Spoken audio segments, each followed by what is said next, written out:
So what he's saying is actually in football terms correct, but it's the complete wrong thing to say because now that player's stuck in two minds. And I think that applies to any parent where they have to let the kid fail in so many ways. I definitely think you have to put your foot down a little bit, but you got to respect your parents, right? It's a tough one because everybody knows that. And you just said, it's really tough because I feel like everybody loves their mom and dad.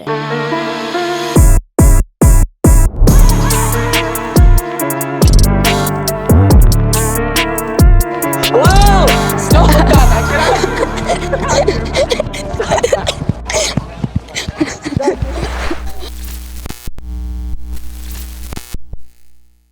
Everyone, welcome back. Episode 2 of the podcast that still doesn't have a name. Nope, nothing yet. We've got no ideas, so... We'll get there, though. We'll get there. And we still don't know what we're doing, but we'll figure it out. Episode 1 was lit, though. Yeah. You enjoyed it? Vibes. Vibes are high, no? You like it? I love it. Very fun, Hopefully, somebody can protect me. That Gavi comment might get me a little bit. I might need a little bit of protection from, the boys. My dad, Arsenal fan, said some stuff about Arsenal. Hopefully, doesn't get too mad, I want to keep still going to one-up, so probably shouldn't say anything about Arsenal, but let's get it. Don't worry, we got you. We got your back. Let's go. We're going to speak about something we didn't speak about in the first one. Tell the people your age, by the way. Oh, I just recently turned 12 in February 26th. And what grade are you in? Grade 6, yeah. So, pretty cool, the transition between elementary and middle school. You went from being the biggest kid in elementary to the looking like the youngest, so a little bit of the change, but I've gotten used to it. We're halfway through the year, so. I feel like you like that, though, in a way, no? Going into something that's kind of new and the young guy? Yeah, I kind of enjoy it. Yeah, me too. Today we're going to speak about Teo. We got an interesting one. This is something that I've been really, really excited to speak about. This episode's called Parents vs. Kids. And I honestly think there's going to be some touchy subjects. I think a lot of people will agree and a lot of people will disagree, but I think that's what it's all about. I'm gonna look to do my best is to, not that I'm a parent, but give my opinion on advice to parents, but then also the kids. And I don't just mean kids your age. I mean anyone who has a parent and how to use and respect their parents, but also take their advice, but also to sort of live their own life. So first of all, tell us about your fam. We got your pops here at the back. Shout out Pablo. Got your mom Sheena. Yeah. Tell us about your fam. Well, like we just said, I have my wonderful mom, my dad in the back, and I've got a little brother. Super funny guy. How old is he? He is 5 years old. He's going to turn 6 in July, so he's getting pretty big. And I can't remember, it was before a final or for provincials, I think it was. And he said, "You better go out there and win that battle, Matty." And I came back and I said I won, and he was like, "Oh, yeah." So family's a big thing for you, huh? Yeah, really, because, it's they support me so much, even not just, the family inside my house, even my grandma, my aunts, my uncles, all those people around me. So you got a big Latino family? Me? Yeah. Well, on my mom's side, Polish, right? Polish and Colombian? I got that wrong, didn't I? Why are you looking at me like that? Nah, I told you this. I know, my bad. But no. Here's, I just want to say, I told you this at the summer camp because you called me Polish. And then in the Graham Cracker interview, you said I was Polish, and I was like, no, I'm Colombian. And? So how are you going to get that wrong again? But where's your mom from? Canada. She's from Saskatchewan. Oh, why did I think? I got that wrong twice, no? Yo, my bad, man. No, it's okay. Okay, another question. Where do you get your drip from? Is it Pops or is it you? Because I've seen Pablo roll up with some drip. Yeah, my dad's a pretty nice, well-dressed guy. You got that purple palm angel shoes. Show the slides too. Flip-flops. Nice. Yeah, well, I mean, I think I got my own drip. I think me and my dad have like kind of like different styles a little bit. You know, he's kind of like a more like fancy, well-dressed. Sometimes he wears like different type of clothing, but I'm more like a streetwear guy. All right, stand up. Show what you got. What? You got the OVO hoodie. You got the essentials. Got the OVO essentials. Got the Gucci flip-flops. Let's go. See, I'm dripping out. What can I say? It's all good, right? Yep. You're living. About my family, because I can tell how close you are with yours. Yeah. I'm mad close to my family. I have a smaller family because my dad's from London. I grew up in Fulham and Twickenham. My mom's from BC, so I have lots of extended family in London and lots of extended family in BC. Here in Calgary, a couple of second cousins and his uncles and stuff like that, but a smaller family, but mad close. And of course, footy family. My dad played, my mom played, my sister, absolute ballers. My parents owned a soccer store growing up. My dad coached me. If I wasn't playing, I was watching one of them play. So football, soccer is kind of what brought us like so close together. But I think a big part of my success was my parents and my family and their support. And we'll allude into it a bit more later in the show.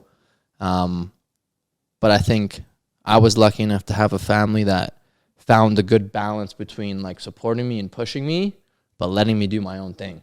Yeah. So I was really excited to speak to you. Obviously, you just turned 12.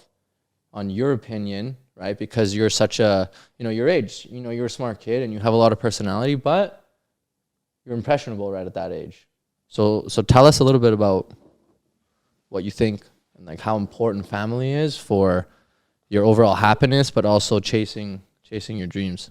I think it's really, really important to have your family just support you because, on the pitch at like a pretty young, I've heard like the kids trying to play footy, right, at a young age, right? It's not as big of a deal. Mm-hmm. And over the course of me playing, I've heard like there's been parents like instruct, like almost being the coach, like instructing their kids what to do, like just leave it to the coach. And like I said, I think it's really, really important for like my family and like any family to just let their kid do, like, he wants to be a footballer, he can be a footballer. If you want him to be a baseball player, but he wants to be a swimmer, then you just gotta let it go, because you can't, if you're gonna force them, they're not gonna have any quality time playing or doing what they want to do. So what if then you told your dad or your mom, hey, I want to go hang out on the street all day and do nothing? Well, are they important then? Should they let you? Well, no, I think that's a really good question. They should definitely try and speak. Like they should definitely.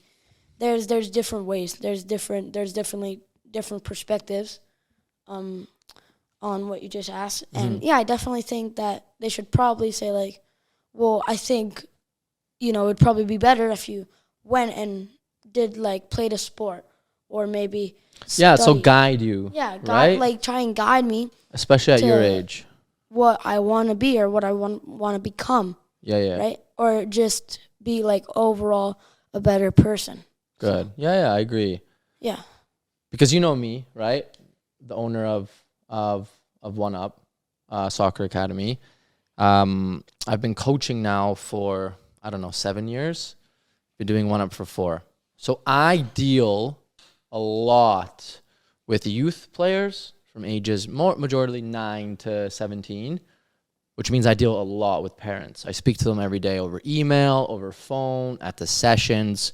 You could almost argue that I speak to the parents more than the players just because of the communication during the day. It's usually your parents contacting me rather than you, right? Because you're a busy guy. You got to choose your outfit, you're drippy, and you got school to focus on, right? So that's why we speak to the parents. So I've just learned, and you let me know your thoughts on this, okay? And this is going to be a little bit of a hot take. I really believe that it's so great to see, and especially like in Western civilization, so many parents do so much for their kids. Like if you think about our academy, how many times a week are you training without one up? Without 5, 6? Well, every day. Like Okay. I've got matches. I've got like weekdays. I've got practices every single day. So Okay, so 5, 6, yeah? yeah, 5 to 6. Plus, you come to us once a week. This is excluding your other activities, your school stuff. So it's unreal. We're so lucky, especially like in this country. Yeah. And just over, like, and not saying it's everybody, but overall, a lot of youth and kids are lucky to have parents that do so much for them. My opinion, though, is I think that the parents sometimes do too much. What I mean by that is they have this idea for their kid, whether the kid's 8 or 18, and they have their own objectives for that kid, and their objectives they care more about than their own kids. So for example, I'll go back to my family. Something I was mad lucky with is I felt no pressure from my parents. And I always get parents asking me, like, what did your parents do for you? How did you get overseas to Europe? How did you get this? How did you get that? What did they do? Did they set up drills for you? This, that. And I can honestly say that I didn't feel 1 ounce of pressure from my parents growing up in football. Everything that I just did it because I enjoyed it. I went, and because they didn't pressure me to do it, it was all came from me. I was on the ball, bare lots. Like before, on the way to school, I swear, I'd have the elementary. I lived like on the field of the school. I'd dribble the ball over, get a game going. Lunch, organize a game. I was like grade 3. I had teams. There was cheerleaders on the side. We had a trophy. You already know I was already organizing that thing. After school, little game, go home, through the backyard. Oh, I would have some shots. Mom would be like, hey, let's go eat. We got to go to training.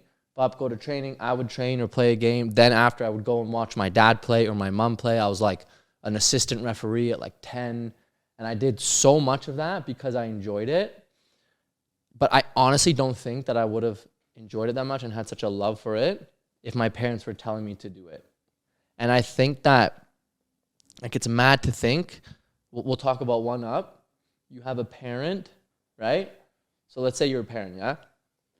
You spend 3 hours of your evening driving your kid to 1 up, maybe staying there, driving back. Let's call it 3 hours, 2.5, 3, okay? Let's imagine now that your kid, their enjoyment and their improvement is a bucket. We hope that you come, yeah, to 1 up, and we put a little drop in your bucket. You've improved and you've increased your passion. 1 little drop in a huge bucket, yeah?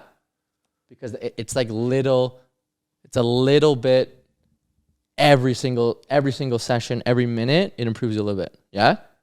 But then, on the way home, 1 30-second comment to the kid that you say, oh, you should have done this, or like you need to do this, and they zap that passion from them, I think that takes 2 drops from the bucket or more.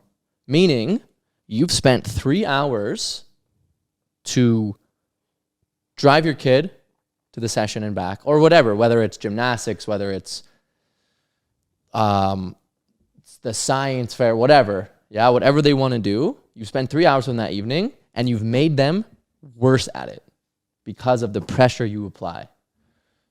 So I think it's really important to guide, like you were saying, right? Because then if your kid said, oh, I'm going to go and just hang out and chill on the street all day and chase cars around, you can't Of course, if you're a good parent, you try to guide them. But you have to guide them, but you have to try to find ways to let them make decisions. Tell me your thoughts on that. Would you agree? Yeah, I actually have to agree with that. I think that's really, really deep, especially that last part that you just said about, oh, well, maybe you should have taken a shot at this moment, or maybe you should have done whatever. Yeah. I definitely think that'll set the kid, like, thinking about, oh, I should have done this. Oh, I should have done this. And even, like, when the mother or father is watching them, they will feel a little bit of pressure after they said that in the car, at home. Because I feel like I said earlier, on the field, I feel like I've definitely seen kids that have looked like they've felt a decent amount of pressure from just their father or mother watching them because of what maybe they would have said, like, oh, maybe should have done this. Yeah. And actually, I have a question for you. Hit me. What was, like, the craziest thing a parent asked you about maybe, like, their kid, or, like, example, like, oh, I'm thinking, like, my kid's going to play for Whitecaps, so what hotel in Vancouver should I book? Or something like that. I just want to get... I think we could make this into a 3-hour podcast with all the stories I got for you. Let me tell you a couple, yeah? Yeah. A more recent one, and we honestly, like at 1UP, we love all of our members, and we have such great parents and players. But sometimes, I'll be honest, we get a grassroots registration. So imagine grassroots starts at 2018. We have 2019. There's very, 3. very young. But imagine a 5-year-old. We ask for player experience just to see if they've either played or not, so we can kind of help them. Maybe, oh, your little bro. Oh yeah, we've played with Mateo a little bit, so we know that they might know how to, like, even just run beside the ball or whatever. That's all we care about. We'll try to develop, right? Or I have played or I haven't. If they haven't played, then we can introduce the sport to them. We got like 10 paragraphs sometimes. My kid this, my kid that, he's going to be professional, blah, blah, blah, blah, blah, blah, blah. So they're already starting it even before the kid that age even made the decision that he wants to go and do that. And I think that's what's really dangerous. You have to let them fall and, like, find the bug. For me, I loved footy until I started watching Ronaldinho. I even have him tattooed on me. As soon as I started watching this guy, I went from love to obsessed. So that's why I have him tattooed on me. That's why he's my favorite player. But I found that on my own. Of course, my dad introduced football to me. He took me over to London in, like, the 2nd grade, Stamford Bridge, met all the players. It was like during school, I was the only kid at the training ground. This was before Cobham, their old one. And the security guard saw me, that I was the only kid. He let me go into the dressing room, and I met every single player. And, like, I knew how to spell all their names because, like, FIFA. So when you do something like that, we went and watched, like, United Chelsea, like, so many games. So, of course, I had a higher chance of being a football lover than swimming. But I remember one time, I was playing, like, road hockey with my boys. I was probably, like, 10. And I already started to show some potential in footy for sure. And I told my parents, I'm like, I think I want to play hockey. I swear. People were probably laughing at this as I say it. And they're like, yeah, no problem. Go play. I was like, I bet. Like, you can't do both, though. Because time and of course. money, whatever, right? So, of course, I didn't. But I honestly think they would have let me. You have to let them make their own decision, huh? Yeah, I think that's just a big impact, right? Like, if your kid wants to go from playing footy to hockey, you just got to be relaxed with it, right? You can't really do much. What the kid loves, maybe he's been playing footy for 3 years, but he's found a new little love for the sport of hockey. And, especially in Canada, hockey's a really, really big sport, right? And so, I mean, there's not really much you can do, right? I mean, go play the game you love. If you feel like you like hockey more than you do soccer, doesn't matter to me. You go play what you want. But as long as you don't waste your time. Keep focusing on what you love doing. And you said you've seen some players distracted on the sideline, huh? Yeah, I've from their seen parents? Because it's interesting. We had something similar. My dad coached me when I was young, and your dad coaches you too. Yeah. So until I was about 11, anything the guy needed to say football-wise, he said it to me as a coach. So, like, if he was yelling at me, it's because he was a coach. Yeah. And on the way home, he already said anything he wanted to, whether he thought I had a good game or a bad game. Yeah. So on the way home, we had nothing left to speak about. But for a player that age, or even older, that their parents are on the sideline, it can be really distracting, huh? Yeah, very. Like, and I couldn't, like, I genuinely couldn't imagine, like, my dad's a coach, so of course he talks to the players, and he, like, talks to me, right? And I think, yeah, like, if my dad wasn't the coach per se, and he was yelling at me from the sidelines, do this, do that, and so I feel like it would get in my head and set me off game, and I feel like I just wouldn't be able to play the way I play. Yeah. Question for you, Mateo. Has your dad ever had a conversation with you about, like, your relationship on the field when, like, you're at soccer? And obviously, like, has he ever said anything about, like, hey, like, I'm your coach here, and then at home I'm your dad? Have you guys had any conversation about that, or have you noticed any differences in the way your dad acts when he's your coach or when he's your dad? No, I genuinely think it's the same at home and on field. It's just, I think, it's the same. He's just trying to talk to me, right? Of course, maybe if he's yelling at me from the bench because he's the coach, well, I understand that because he's trying to help me to win the game or something, because he'll talk to all of the players. Yeah. It's not like he's my dad, so he doesn't talk to me. He only talks at all the other players, but leaves me because I'm his kid. Yeah. No, he will talk to me, and it's no different, right? That's the thing about football, right? It's wonderful. So it's wonderful. So you are going to provincials with a new team, yeah? Yes. Is your dad the coach? No. Your dad knows his football. You trust him as a coach? Yeah. Bit of hesitation, Pavlo. It's because he supports Arsenal. Oh, We're getting into that again. That's... Your dad, after he sees the first episode, he's going to lose it on you anyways. Oh, no. Okay, so he's not coaching you on your provincials. You're playing up. You think you trust his football knowledge, yes. football IQ. Okay, so what is your thought then? You have a different coach. He's on the other side, and he's giving you info. What's your thoughts? The thing is, so there's two coaches on my team. There's my dad, and there's also the club coach, right?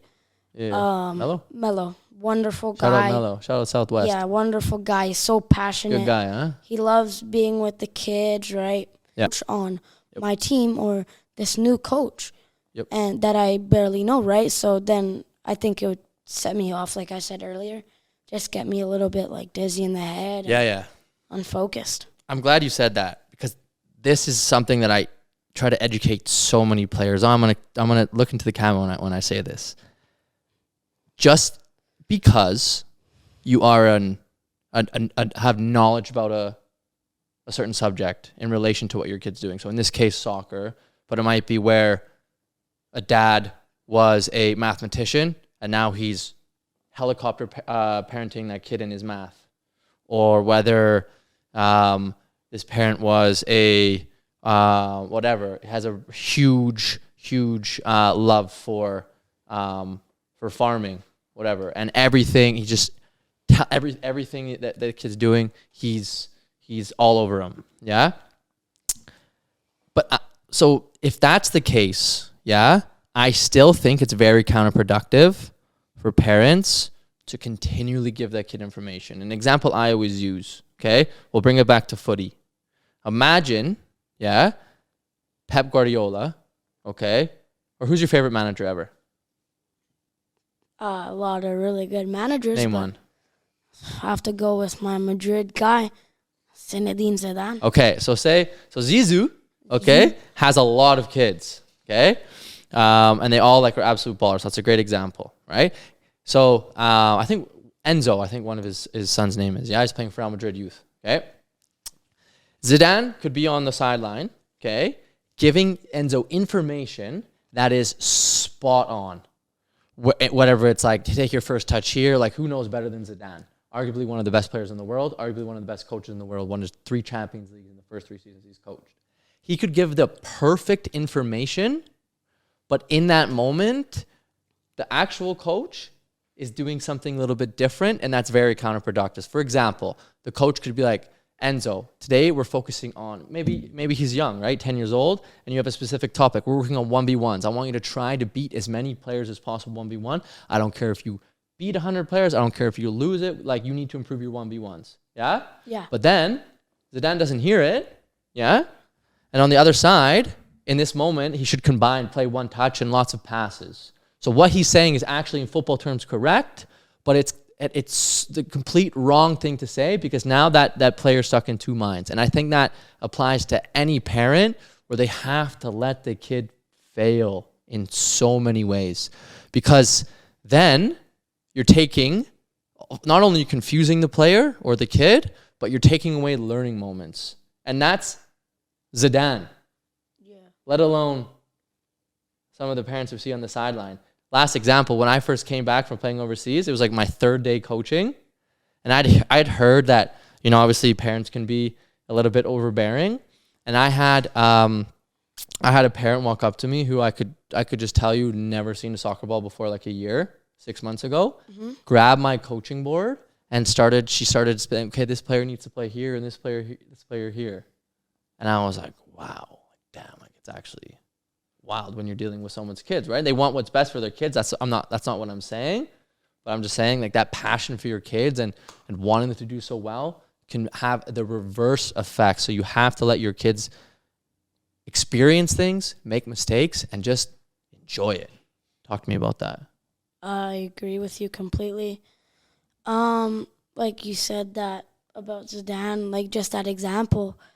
There's so many clubs that nowadays they will do that. They will say, this past week we've been training on like taking shots. I want you to take shots. Yep. And your mother or father, anybody will say, oh no, get past him, then play it in the box or whatever. But then, like you said, you've got him saying, take the shot. And then you've got the other one saying, play it, yep. Right? Or take the 1v1. Yep. And that'll really affect how you play the game, I think. It just really gets in your head, and it'll bug you so much. And then, like, talking about what we said earlier, especially if that happens on the drive home and your mother or father doesn't know what the topic of the game was, they'll be like, oh, well, instead of taking so many shots, I think you should have done this. And then it'll get even more, and then it'll just make them, like, feel weak, and... I think that's just how it is. And I think that's why, like, proper communication within the family is so important, huh? Yeah. Because you could tell them before, hey, Pops, today, by the way, we're working on shooting. So, like, let me do my thing. Question for you now. Is it always the parent's responsibility to make sure that the relationship between the parent and the kid is spot on? For example, right? And we might be speaking now, right? Because it's very important for anyone watching this, your young kid, like, respect your parents, and they'll have the last say, especially someone as Teo's age. But someone maybe a little bit older, should you maybe put your foot down just a little bit and say, well, no, this is what I want to do. This is how I was instructed to do it. Let me do my thing. Because it's a tough situation, right? Because you want to respect your parents and you don't want to go against them, because obviously, like, with yourself, you're very lucky to have the family you have. Like, I know your family really well, but maybe a little bit older, is it important for the youth to know that they have to also really make sure to live out their own life? Yeah, I think so. Like, of course, you always want to respect your parents, right? It's your mother and father, but you've got to be like, well, yeah, you talked to me in the car about what I should have done, but this is what we were learning about. This is what we've been doing, and I know that maybe that was the right decision, but our coach is telling us to take those shots.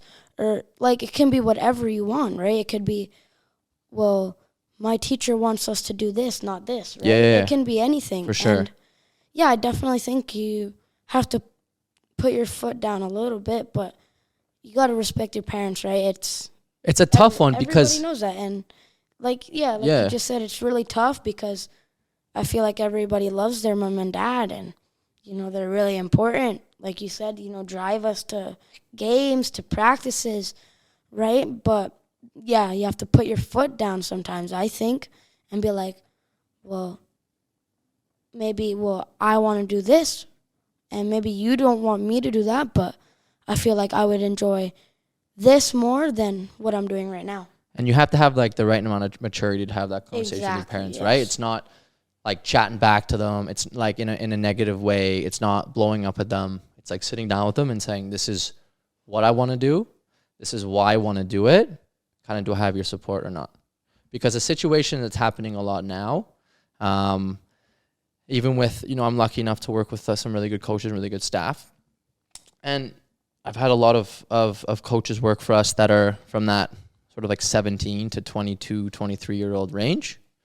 It's a tough, really, really tough age to be in, because you're like, a couple years ago, it was like I was in high school, but now, like, I'm an adult, and it's very rare that someone will have their stuff figured out. Like, for me, I was overseas playing.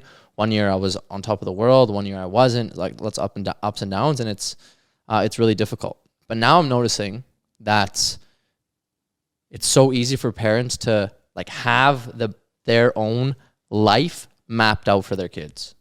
And I do feel like a lot of older teens, early 20s, sort of just bow down to that, and they don't take their own life into their hands. Like, even Martino, we'll use you as an example. You don't mind if I tell that story, where Martino was in school, his parents wanted him to do school, though their parents were pretty chill with you. But if they didn't, then it'd be a different story. But he wanted to coach, he wanted to do this one-up thing, and he decided to do that, and school was always an option, and it always will be in case, right? But he kind of decided to take his own path. And now look at this guy. He's a podcast producer. Yeah, honestly, my parents were super supportive. I've always had the most supportive parents ever.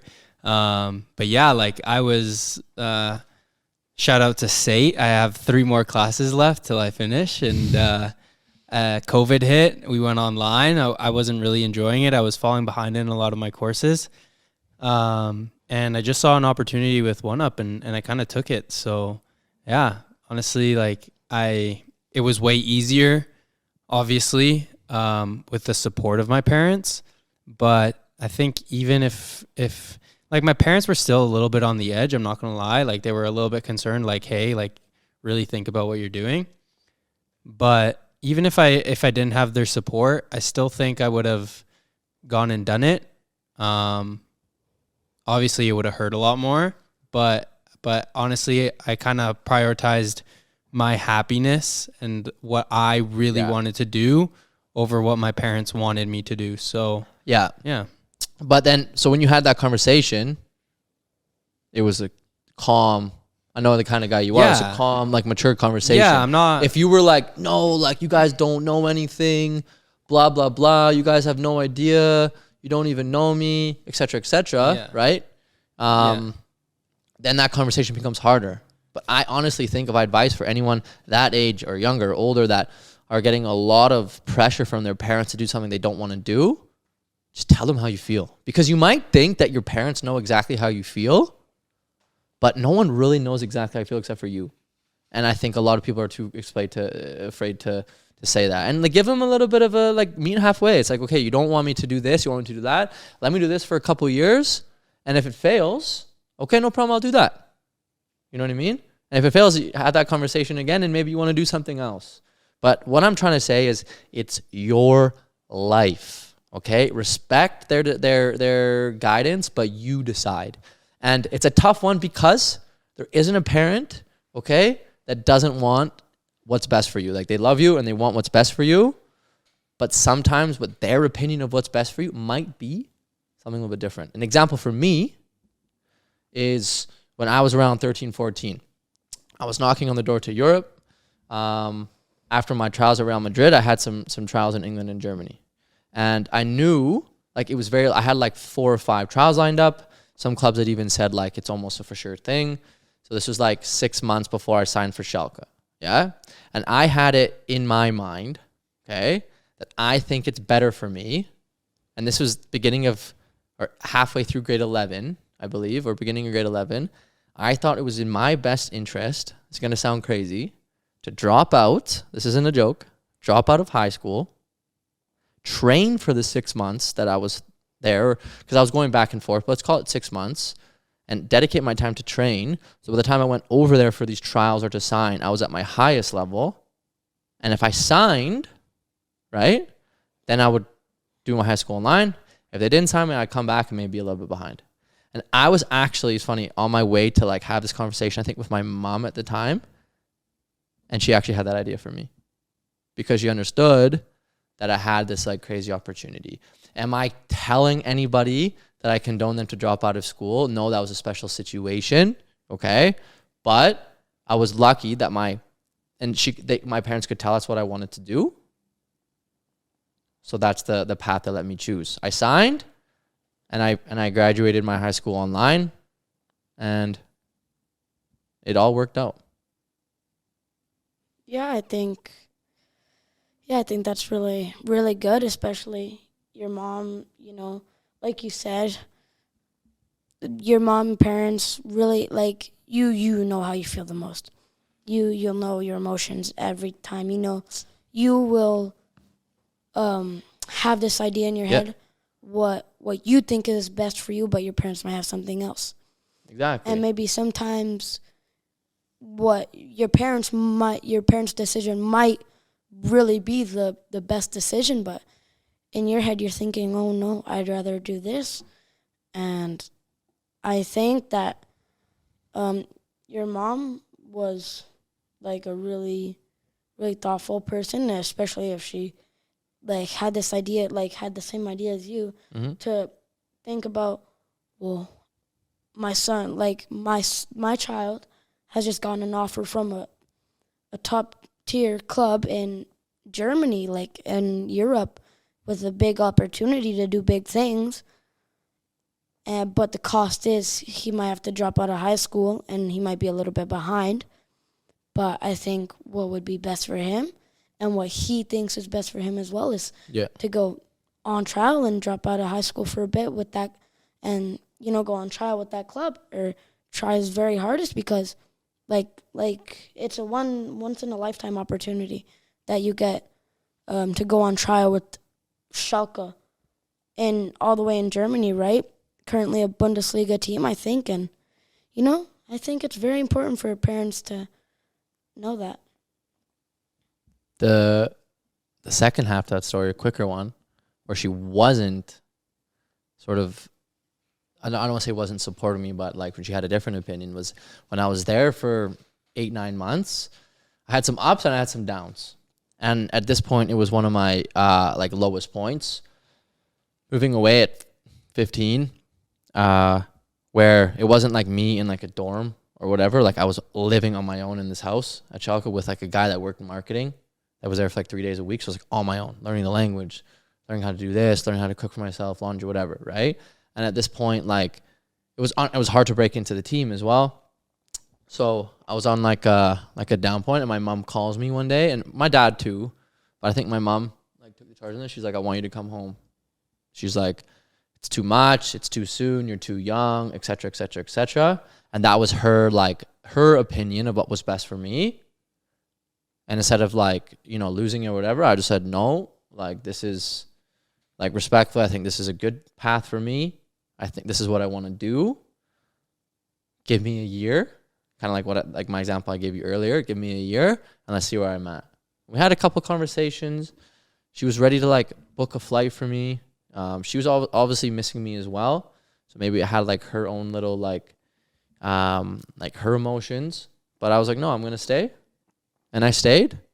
I ended up being there in Europe for like 6-7 years. I think that's an example of really, like, it's your life. Your parents want what's best for you, but you have to make the final decision. Boom. Yeah. Deep stuff. Yeah. We got deep on this podcast, yeah, huh? Yeah. That's it. Well, like you just said in your story, like you have to put that foot down. You have to step down and be able to talk to your parents. Like you said, like this is a really good learning curve for me. Learning like a new language, German. I'm pretty sure it's a pretty hard language to speak. Yeah. And, like I'm gonna have to cook on my own because my roommate or whoever's staying with me, he's only here 3 days a week. So I'm at the age of like a teenager. I'm gonna have to learn how to cook. I'm gonna learn how to do all of these things without my mom and dad being here. And it's not like they're a train ride away from me. They're thousands of miles away. And yeah, I think it would be like you gotta put your foot down and know when to put your foot down. But your parents always wanna like try and be like, I think this is gonna be good, and they're just trying to protect you, right? Yeah. They just think, well, it's a little like it might be a little bit dangerous there, like just living by yourself. Yeah, there's lots of reasons why. Right? Yeah. And yeah, I think that's how any parent would feel, like especially as a young teenager. I think if I was a mom or dad, I would be really scared as well if my son or daughter went to Germany by themselves at the age of 15. So yeah, I think that's what I think. And I think a lot of people watching this, a lot of parents, this is what they're gonna say. Oh, easy for these two guys to say. They're not dads. But I think it's just something where, like, for me personally, I've just seen a lot of, I've seen a lot of successful people, a lot of successful soccer players, and the support in the right way that their parent gives them. I've seen them do great things. And I've seen a lot of players that have a lot of talent and a lot about them that, to be quite frank, their career was ruined because of the pressure and the poor guidance from their parents, even though the parents wanted them to reach the same goal, maybe even more. And that's also a separate issue, is when it's like maybe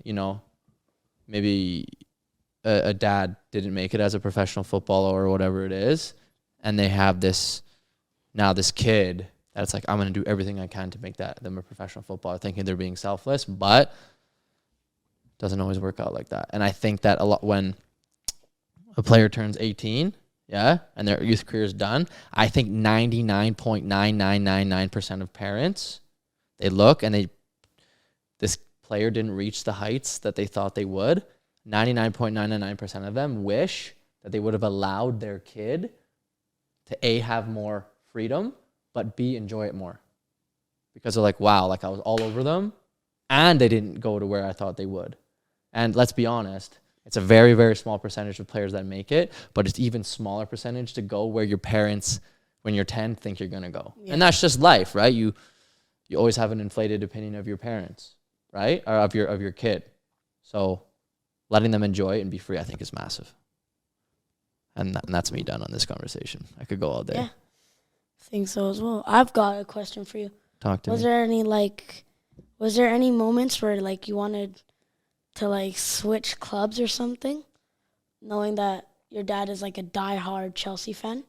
Like to go to Chelsea, you mean? Oh, or be a supporter? Be like a supporter of a different club, like West Ham or something. West Ham? Are you crazy, mate? London's blue. We've been over this. West Ham. No. I was just saying, for example. Like, did you ever feel No, never. No? Never. And actually, I was talking about this with your dad. We were talking, like, this conversation we were having. And, like, with, obviously, when the kid's young, like, really young, like your bro's age and younger, from 5 and down, like, they're so impressionable and you're guiding them towards what you want. Like, if I have a kid, they're going to be hopefully a Chelsea supporter. Now, it's not me yelling at them, you're Chelsea and sing these anthems, whatever. It's me just buying them a Chelsea kit, right? So, But with you, I know it's different because your dad actually let you choose, where I didn't get that option. Now, I know if I would have said, nah, I'm going to beat Liverpool. Actually, I don't know about Liverpool. He'd probably disown me. But no, I can honestly say, my guy, there's no other team than the Mighty Blues. I got their coordinates tatted on me now, so I'm a lifer. I mean, my mom has videos of me. I've got this one video that will always be in my head, rent free, for the rest of my life. And it was me a long time ago. I was probably 3. I barely knew. I was just mimicking my dad, and he was watching an Arsenal game on the laptop. And I was copying it, we were eating lunch, I think it was, because it looked broad daylight out, and he picked up his cup, and I looked over at him, picked up my cup and sip a bit. Then when he put it down, I put it down. And when he said something in Spanish that I didn't understand, I would just mimic him. It's a really funny video, and it's just, it'll always be in my, it's like a core memory that I always remember. That's class. Yeah. Wow, this episode got deep, by the way. Deep. Marty, anything from you before we wrap it up? No, honestly, Marty's over there. I was just chilling back here and enjoying the conversation. I thought that was fantastic. Should we wrap it up? Yeah, let's wrap it up. All right. Teo, before you go, I just want to say from me, thank you for everyone for watching episode 2. Stay tuned. We have another really, really interesting topic next time. Teo? Thank you for tuning in. That's podcast number 2, but that means we're 2 podcasts closer to skydiving. 48 more, my guy. 48 more. I'm not ready for this. Well, have a good evening, morning, or lunch, night, whatever time you're watching this at. See you later. Ciao.